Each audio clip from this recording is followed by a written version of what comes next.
Majelis Hakim akan menggali terkait bagaimana persetujuan impor itu kemudian akhirnya bisa lahir begitu.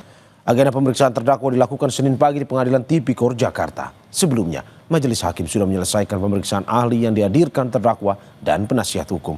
Selain diperiksa sebagai terdakwa, Tom Lembong juga akan diperiksa sebagai saksi untuk terdakwa lainnya di kasus dugaan korupsi gula, yakni Charles Taurus.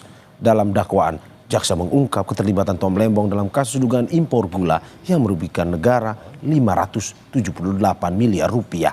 Tom Lembong disebut menyetujui impor gula tanpa melalui rapat koordinasi dengan lembaga terkait.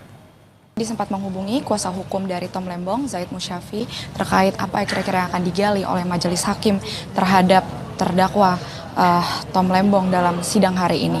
Tadi ada sejumlah hal yang disampaikan, intinya di mana yang pertama Majelis Hakim ini akan menggali terkait bagaimana keterlibatan komunikasi antara terdakwa Tom Lembong dengan PT PPI atau Perusahaan Perdagangan Indonesia sebagai importer itu sendiri. Selain itu juga di sini Majelis Hakim akan menggali terkait bagaimana persetujuan impor itu kemudian akhirnya bisa lahir begitu, sehingga dari Tom Lembong sendiri ini bisa menerbitkan surat perizinan terkait dengan impor gula dari Kementerian Perdagangan pada tahun tersebut.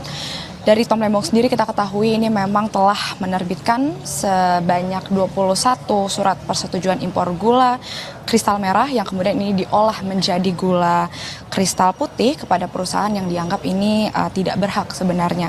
Tapi kalau dari kuasa hukum Tom Lembong, Zaid Musyafi tadi menegaskan bahwa peran dari Tom Lembong ini hanya menerbitkan surat perizinan tersebut. Jadi dia tidak ada keterlibatannya dengan bagaimana keputusan dari importasi gula tersebut. Tapi tentu ini nanti akan kita tunggu bersama, Mario dan juga saudara, bagaimana kemudian hakim ini akan menggali hal-hal tersebut dalam persidangan terdakwa Tom Lembong nanti.